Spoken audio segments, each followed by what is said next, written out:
علم طب پہ امام جعفر صادق کی جو مہارت تھی، جس کو آج ہم انگلش میں میڈیکل سائنس کہتے ہیں، عربوں میں اس زمانے میں یہ عالم تھا امام جعفر صادق سے بلکہ امام باقر سے پہلے تک عربوں میں علم طب باقاعدہ پڑھایا نہیں جاتا تھا، باقاعدہ علم طب کے تعلق سے کوئی توجہ نہیں دی جاتی تھی۔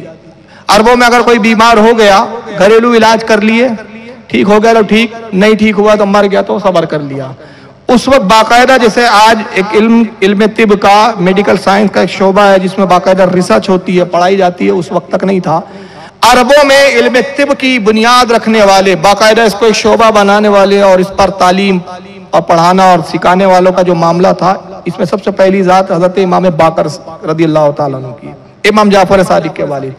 اور امام باقر کا درس ہوتا تھا، اس درس میں اس وقت کے بڑے بڑے ذہین طلبہ وقت کے امام آتے تھے جہاں سے علم طب بھی پڑھتے تھے۔ چنانچہ حضرت امام جعفر صادق نے بھی اپنے والد سے باقاعدگی کے ساتھ علم طب حاصل کیا، علم طب پڑھا اور اس کو رواج دیا، علم طب کو ایک شعبہ باقاعدہ قائم کیا۔ امام جعفر صادق کا علم طب کے تعلق سے ایک نظریہ یہ تھا، جسم کی ساخت کو لے کر، جو باڈی ہوتی ہے انسان کا، جو جسم ہوتا ہے، جس کو اسٹرکچر آف ہیومن باڈی کہہ سکتے ہیں ہم انگلش میں، اس کے تعلق سے امام جعفر صادق پہلے شخص ہے، اس سے پہلے یہ بات کسی نے نہیں کہی تھی۔ میں وہ باتیں اور وہ اقوال امام جعفر کے پیش کر رہا ہوں، اور اس علم میں امام جعفر صادق کے علم کی بھی مہارت پتہ چلے گی کہ امام جعفر صادق سے پہلے یہ چیزیں کسی نے نہ بیان کی، نہ اس سے پہلے کوئی جانتا تھا۔ انسانی جسم کی ساخت کے تعلق سے امام جعفر صادق پہلے شخص ہے جنہوں نے فرمایا کہ جتنی چیزیں مٹی میں ہوتی ہیں اتنی ہی چیزیں انسان کے جسم میں ہوتی ہیں، جتنی چیزیں زمین میں مٹی میں پائی جاتی ہے ایز اٹ از اتنی ہی چیزیں انسان کے جسم میں بھی پائی جاتی ہیں۔ اور پھر فرماتے ہیں کہ ان جو عناصر ہوتے ہیں، جتنے عناصر، جتنی چیزیں زمین اور مٹی میں ہیں اتنے ہی انسان کی باڈی میں پیدا کیے گئے، اور ان میں مساوات نہیں ہے، برابری نہیں ہے، بعض سے زیادہ ہے، بعض سے کم ہے۔ پھر امام جعفر صادق نے اس کی تشریح کی اور اپنے شاگرد کو تشریح کرتے ہوئے فرمایا کہ انسان کے جسم میں 4 عناصر بہت زیادہ تعداد میں ہیں، 4 عناصر کی تعداد جو ہے، 4 جو چیزیں ہیں اس میں انسان کی باڈی میں بہت زیادہ ہے۔ پھر 8 اس سے کچھ کم ہے، 4 کے مقابلے میں 8 چیزیں وہ ہیں جو اس سے کم ہیں۔ پھر فرماتے ہیں 8 اور وہ ہے جو ان 8 سے بھی کم ہے، اور وہ 4 اور 8 کے مقابلے میں بہت ہی کم ہے۔ یہ امام جعفر پہلے شخص ہے جنہوں نے انسانی جسم اور باڈی کے تعلق سے یہ پہلا نظریہ پیش کیا، لیکن ہوا یہ کہ اس وقت اس نظریے کو لوگوں نے قبول نہیں کیا، اور اس نظریے پر امام جعفر صادق کا مذاق اڑایا گیا کہ یہ کیسے ہو سکتا ہے کہ جتنی چیزیں مٹی میں پائی جاتی ہیں وہی ساری چیزیں انسان کے جسم میں بھی ہو، اس کو قبول نہیں کیا گیا۔ لیکن امام جعفر اپنے شاگردوں کو یہ بڑا پتہ بتاتے رہے، پڑھاتے رہے، شاگردوں نے یقین کیا، لیکن اس زمانے کے طبیبوں اور ڈاکٹروں نے اس کو نہیں مانا۔ 18ویں صدی سے انسانی جسم کی تحقیق شروع ہوئی۔ اچھا، انسانی جسم کی تحقیق کا سب سے بڑا ذریعہ، دیکھیں ڈاکٹر بیٹھے، ہمارے ڈاکٹر فہیم صاحب بھی بیٹھے ماشاءاللہ، اور میرے خیال سے ڈاکٹر یحییٰ بھی بیٹھے ہوئے تھے، ابھی دکھ نہیں رہے، چلے گئے۔ ڈاکٹر بھی ہیں یہاں پہ بہت سارے الحمدللہ، ایسے جو کہ ممبران ہیں سب، یہ اس چیز کو بہتر طور پہ آپ کو سمجھا بھی پائیں گے انشاءاللہ، کبھی آپ ان پہ بات کریں۔ انسانی باڈی کو سمجھنے کا سب سے بڑا ذریعہ ہے پوسٹ مارٹم۔ انسانی جسم کو ڈاکٹروں نے اگر سمجھا، انسانی جسم پر ریسرچ ہوئی، تو اس کا سب سے بڑا ذریعہ کیا رہا؟ Post mortem. جب تک انسان کی باڈی کو چیر پھاڑ کریں گے نہیں، انسان کی جسم کی ساخت کو سمجھ نہیں سکتے آپ۔ اور جب میڈیکل سائنس پڑھتے ہیں یہ لوگ، ڈاکٹری پڑھتے ہیں، تو مردوں پر ان کو بڑے پریکٹیکل کروائے جاتے ہیں، لاشوں کو چیر پھاڑ کرنا پڑتا ہے، یہ ایک کامن بات ہے۔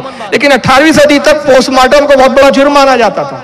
وجہ کیا تھی کہ عیسائی دنیا میں، یورپ کے اندر عیسائیوں کا ایک فرقہ تھا کیتھولک، جن کے نزدیک لاش کا پوسٹ مارٹم کرنا بہت بڑا گناہ عظیم سمجھا جاتا تھا۔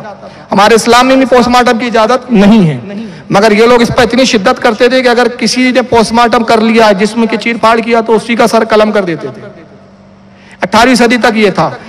فرانس میں ایک سائنسداں اور ایک ڈاکٹر گزرا ہے جس کا نام تھا مارا، بڑا عجیب نام ہے مارا، اب یہ فرانسی نام ہے۔ یہ مارا پہلا سائنٹسٹ، پہلا ڈاکٹر ہے جس نے انسان کی باڈی پر ریسرچ شروع کی۔ نتیجہ یہی ہوا کہ 1894 میں 1894 میں اسی جرم میں اس کا سر قلم کر دیا گیا کہ اس نے انسانی باڈی کی چیر پھاڑ کیوں کی۔ اس کا مقصد تھا کہ میں انسان کی جسم کی ساخت کو دیکھوں. امام جعفر صادق کی تھیوری اس کی نگاہوں میں تھی کہ امام جعفر نے فرمایا جتنی چیزیں مٹی میں ہوتی ہے اتنی ہی چیزیں انسان کے جسم میں ہوتی ہے. انسان کی باڈی میں وہ چیزیں شامل ہے اور اس کے بغیر انسان کی جسم کی ساخت تیار نہیں ہوتی, باڈی تیار نہیں, اسٹرکچر تیار نہیں ہو سکتا. اور پھر اس کی تشریح بھی اتنی وضاحت کے ساتھ کی امام جعفر صادق نے, جبکہ نہ انہوں نے کسی کا پوسٹ مارٹم کیا تھا, نہ کوئی ایسی خوربین اور مائکروسکوپ تھے جس کی بنیاد پر جسم کے ساختوں کو دیکھا اور ریسرچ کیا گیا ہو کہ 4 چیزیں انسان کی باڈی میں بہت زیادہ ہے, پھر 4 کے مقابلے میں 8 بہت کم ہے, اور پھر اس کے مقابلے میں 8 بہت ہی زیادہ کم ہے. یہ امام جعفر نے اس زمانے میں کہا تھا 18ویں صدی سے بہت سالوں پہلے.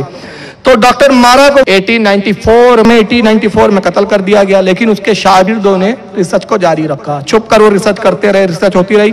پھر کچھ لوگوں نے اور ہمت کی اور فرانس سے ریسرچ پہنچتے پہنچتے آسٹریلیا تک پہنچی. آسٹریلیا میں پھر کچھ ڈاکٹروں نے ہمت کی اور ریسرچ ہوئی.